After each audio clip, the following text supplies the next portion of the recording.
48歲嘅 Louisa 本來喺華爾街攞住高薪厚職，但係佢毅然辭職，走去幫人穿耳窿。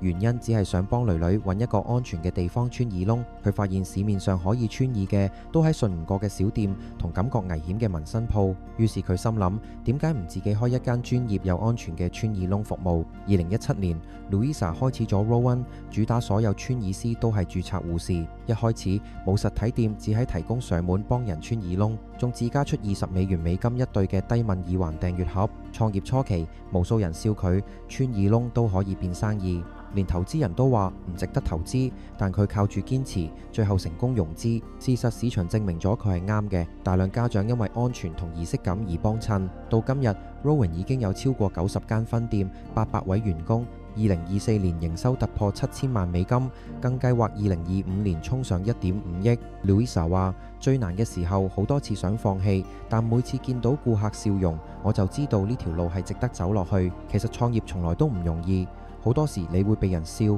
被質疑，但只要肯堅持，總有人會睇到你嘅價值。你又有冇一個想過放棄，但最後堅持落去嘅經歷？留言同我分享下，記得 follow 我，每次帶你睇一個真實創業故事。